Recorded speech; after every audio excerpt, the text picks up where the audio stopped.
Bismillahirrahmanirrahim. Assalamualaikum warahmatullahi wabarakatuh. Halo, soleh-solehah kelas 4. Bertemu kembali hari ini dengan Ibu Cici di pembelajaran tematik tema 9 Kayanya Negeriku, subtema 1 Kekayaan Sumber Energi di Indonesia. Adapun tujuan pembelajaran untuk hari ini sebagai berikut, terdapat 13 poin yang bisa anak-anak baca dan perhatikan ya. Yuk kita mulai. Pertama yang kita bahas adalah sumber energi air dan listrik. Apa itu energi?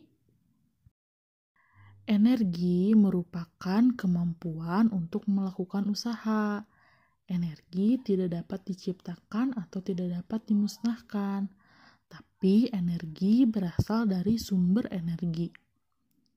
Bahan bakar yang ada di alam semakin lama akan semakin menipis, sehingga dibutuhkanlah sebuah sumber energi alternatif. Energi alternatif adalah energi yang digunakan untuk menggantikan energi yang akan habis di alam.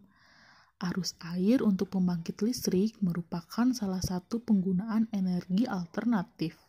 Selain air, contoh lainnya yang termasuk energi alternatif adalah matahari, angin, panas bumi, limbah sisa tanaman, dan kotoran ternak. Sumber energi yang dapat dijadikan sebagai energi alternatif haruslah ramah lingkungan. Coba perhatikan skema pemanfaatan air menjadi sumber energi berikut ini. Yang pertama, aliran air dari waduk akan memutar turbin. Putaran turbin tersebut mengaktifkan generator dan generator akan menghasilkan energi. Yang kedua, energi listrik dialirkan ke pemukiman penduduk melalui kabel-kabel. Yang ketiga, energi listrik dimanfaatkan untuk menghidupkan peralatan listrik seperti menyalakan lampu, televisi, setrika, dan alat rumah tangga lainnya. Di Indonesia sendiri, pembangkit listrik tenaga air adalah salah satu upaya yang dapat dilakukan untuk memenuhi seluruh kebutuhan pasokan listrik bagi masyarakat. Banyaknya ketersediaan air menjadi salah satu alasan paling mendasar untuk pembangunan pembangkit listrik tenaga air di Indonesia. Oleh karena itu, tidak mengherankan jika di Indonesia memiliki banyak waduk atau bendungan. Sumber energi dan manfaatnya bagi kehidupan. Indonesia adalah bangsa yang memiliki banyak sumber energi. Sumber energi mulai dari minyak dan gas bumi atau migas sampai yang bukan minyak dan gas bumi atau non-migas. Banyak tersebar di pulau-pulau di Indonesia. Sumber energi terbagi menjadi sumber energi yang dapat diperbaharui dan sumber energi yang tidak dapat diperbaharui. Sumber energi yang tidak dapat diperbaharui merupakan sumber-sumber energi yang akan habis jika digunakan secara terus-menerus. Contohnya seperti batu bara, minyak bumi, gas alam, dan hasil tambang lainnya.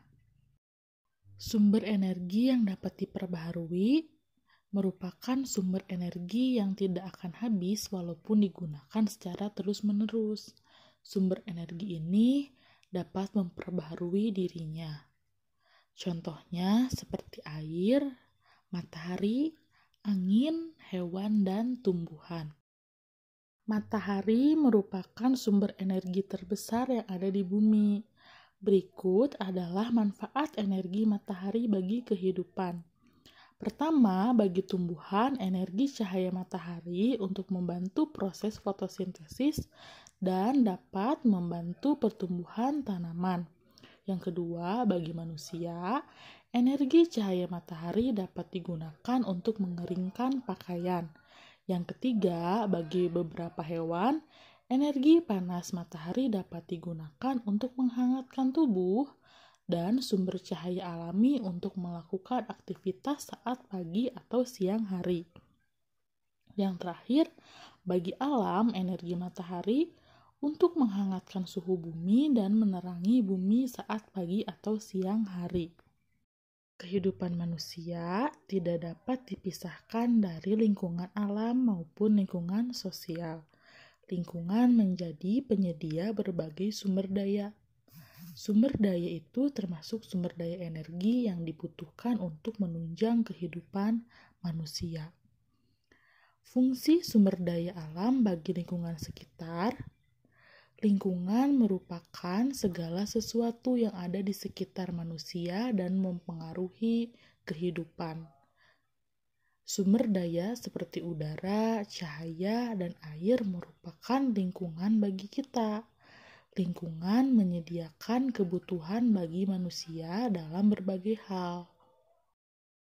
Berikut merupakan fungsi lingkungan bagi manusia. Yang pertama, sebagai tempat tinggal. Yang kedua, sebagai tempat hidup dan mencari makan. Dan yang ketiga, sebagai tempat berlangsungnya aktivitas atau tempat bekerja. Kegiatan ekonomi yang dilakukan masyarakat sangat bergantung pada sumber daya alam yang terdapat di lingkungannya. Sebagai contoh, masyarakat di pedesaan memanfaatkan tanahnya untuk ditanami berbagai tanaman, pertanian, dan perkebunan. Sebaliknya dengan masyarakat di daerah pesisir pantai. Sebagian besar kegiatan ekonominya mengandalkan hasil perikanan laut. Berikut beberapa kegiatan ekonomi masyarakat yang tergantung kepada sumber daya alam. Pertama, masyarakat daerah pantai. Pantai merupakan batas pertemuan antara daratan dengan lautan. Sumber daya alam yang ada di pantai, misalnya ikan, kepiting, ubur-ubur, cumi-cumi, dan garam. Kegiatan ekonomi masyarakat di pantai seperti nelayan, petani garam, pedagang, usaha penginapan, jasa pemandu wisata, dan penyewaan alat menyelam. Yang kedua, masyarakat daerah laut. Laut adalah kumpulan air asin dalam jumlah banyak dan luas yang menutupi permukaan bumi sehingga memiliki banyak potensi. Sumber daya alam yang ada di laut antara lain ikan, mutiara, kerang, kepiting, udang, teripang, dan rumput laut. Kegiatan ekonomi masyarakat daerah laut seperti nelayan, wisata bahari, dan pengeboran minyak bumi. Ketiga, masyarakat daerah sungai. Sungai adalah aliran air yang besar dan terbentuk secara alami. Sumber daya alam yang terdapat di sungai antara lain ikan, udang, belut, dan keong. Ada juga yang memanfaatkan sungai sebagai sumber pengairan bagi pertanian, jalur transportasi, dan pasar terapung. Biasanya kegiatan ekonomi masyarakat di sekitar sungai seperti menangkap ikan, pedagang, dan jasa transportasi. Yang keempat, masyarakat dataran tinggi. Dataran tinggi merupakan wilayah datar yang memiliki ketinggian lebih dari 400 meter di atas permukaan air laut. Daerah dataran tinggi baik untuk menanam sayuran dan buah-buahan. Contoh sumber daya alam dataran tinggi antara lain kol, kentang, teh, dan apel. Kegiatan ekonomi masyarakat dataran tinggi antara lain pertanian, peternakan, objek wisata, jasa penginapan, dan jasa pemandu wisata. 5. Masyarakat dataran rendah. Dataran rendah merupakan bagian dari daratan yang memiliki ketinggian antara 0 sampai 200 meter di atas permukaan laut. Dataran rendah dimanfaatkan sebagai lahan pertanian, industri, peternakan, dan perumahan. Contoh sumber daya alam dataran rendah antara lain padi, jagung, kedelai, dan bawang merah. Anak-anak, sekarang coba perhatikan dan amati lingkungan sekitar kalian. Lingkungan yang asri, nyaman, dan aman merupakan lingkungan yang diinginkan oleh setiap orang. Untuk mendapatkan lingkungan tersebut, kita perlu menyeimbangkan antara hak dan kewajiban terhadap lingkungan. Baiklah anak-anak, apakah ada yang tahu apa itu hak dan kewajiban? Betul sekali. Hak adalah sesuatu yang layak kita dapatkan setelah melaksanakan kewajiban. Dan kewajiban adalah sesuatu yang harus kita kerjakan dengan penuh tanggung jawab. Lalu, kira-kira apa saja ya hak dan kewajiban kita terhadap lingkungan? Dan contoh hak kita terhadap lingkungan adalah sebagai berikut. Yang pertama, menikmati lingkungan segar. Yang kedua, hidup nyaman dan aman. Yang ketiga, menggunakan energi seperti listrik. Yang keempat, memanfaatkan sumber daya alam. Dan yang kelima, terbebas dari polusi. Kewajiban kita terhadap lingkungan sebagai berikut. Yang pertama, membersihkan lingkungan dari sampah. Yang kedua, menjaga hutan agar tidak gundul. Yang ketiga, menjaga sungai agar tidak tercemar oleh sampah dan limbah. Yang keempat, mengurangi polusi udara. Dan yang kelima, menerapkan perilaku hemat energi. Sebagai warga negara, kita berhak memanfaatkan sumber energi. Namun, kita juga berkewajiban untuk memanfaatkannya secara hemat dan bijak. Berikut kewajiban manusia dalam menggunakan sumber energi dalam kehidupan sehari-hari. Yang pertama, menghemat energi dengan menggunakannya seperlunya. Yang kedua, memanfaatkan teknologi dan peralatan yang ramah lingkungan. Yang ketiga, menjaga dan melestarikan alam untuk menjaga ketersediaan sumber energi.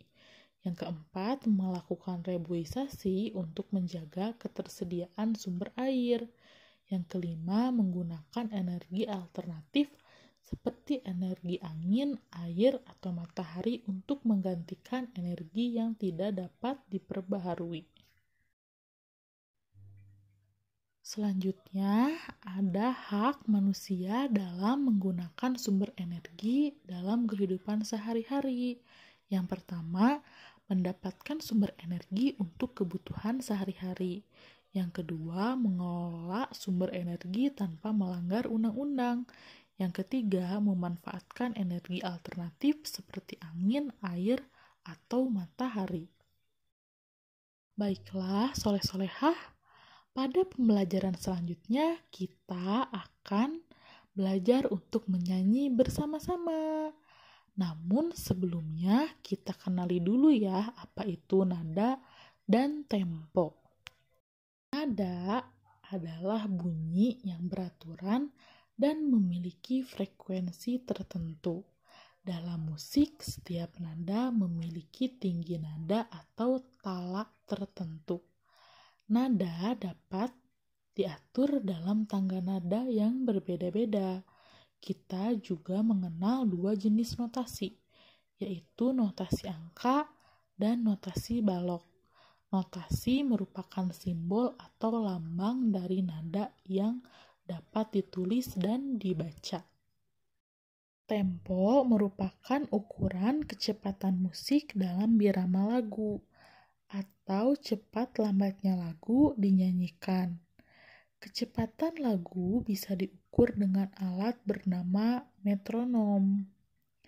Tanda tempo biasanya diletakkan di bagian kiri atas pada sebuah lagu, di bawah penulisan nada dasar lagu tersebut.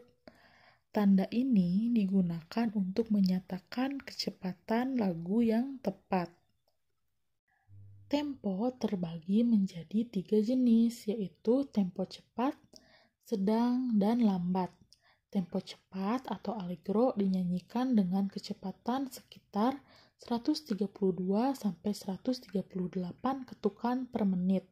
Tempo sedang atau moderato dinyanyikan dengan kecepatan sekitar 92 sampai 104 ketukan per menit. Tempo lambat atau lento dinyanyikan dengan kecepatan sekitar 56 sampai 58 ketukan per menit. Baiklah anak-anak, selanjutnya mari kita nyanyikan lagu Alam Bebas dengan menggunakan nada dan tempo yang tepat. Ayo kita nyanyi bersama-sama.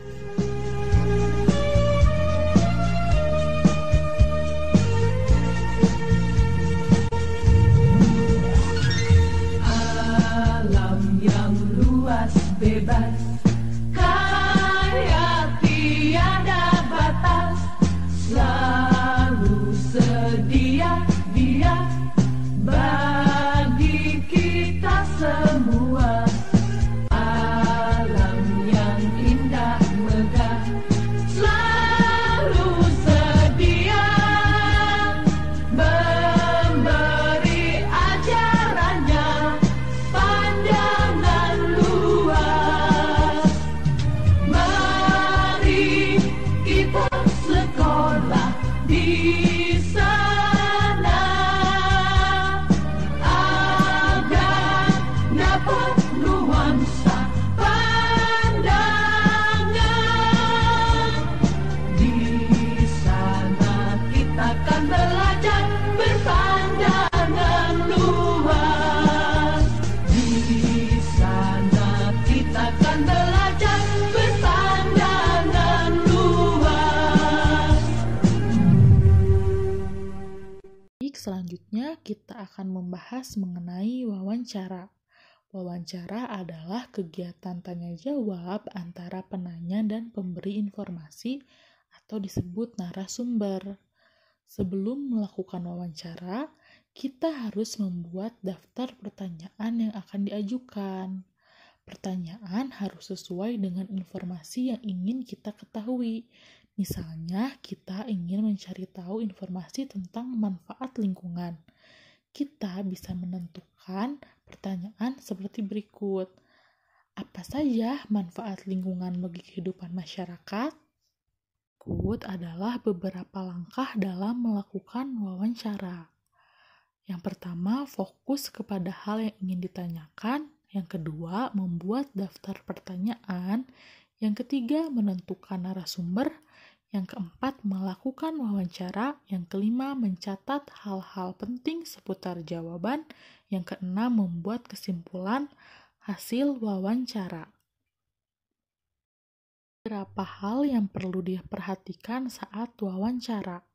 Saat melakukan wawancara dengan narasumber, kita perlu memperhatikan sikap, misalnya menggunakan bahasa yang santun, menggunakan pertanyaan singkat dan mudah dipahami, serta tidak menyela pembicaraan. Saat kita memilih narasumber, kita juga perlu menyesuaikan dengan bidang keahliannya. Jika wawancara yang dilakukan adalah tentang pemanfaatan sumber energi di bidang pertanian, maka narasumber yang dapat ditemui adalah petani. Jika wawancara yang dilakukan mengenai manfaat lingkungan bagi kehidupan, kita bisa menemui Bapak RT untuk dijadikan narasumber. Sebelumnya di kelas 2 kita sudah mempelajari mengenai kata tanya. Dan di dalam wawancara ada beberapa kata tanya yang dapat digunakan dalam membuat daftar pertanyaan. Yang pertama yaitu apa. Apa digunakan untuk menanyakan benda, keadaan, atau perbuatan. Yang kedua adalah siapa. Siapa digunakan untuk menanyakan orang atau pelaku. Lalu ada mengapa yang digunakan untuk menanyakan sebab atau alasan terjadinya suatu peristiwa. Lalu ada kapan digunakan untuk menanyakan waktu, di mana digunakan untuk menanyakan tempat, bagaimana digunakan untuk menanyakan keadaan atau proses terjadinya sesuatu, dan berapa yang digunakan untuk menanyakan jumlah. Ikut Ibu beri contoh pertanyaan wawancara tentang kondisi lingkungan yang bisa anak-anak semua perhatikan sebagai contoh dalam membuat daftar pertanyaan. Selanjutnya, anak-anak silahkan melakukan wawancara mengenai sumber-sumber energi yang ada di daerah tempat tinggalmu atau tentang kondisi lingkunganmu secara berkelompok ya.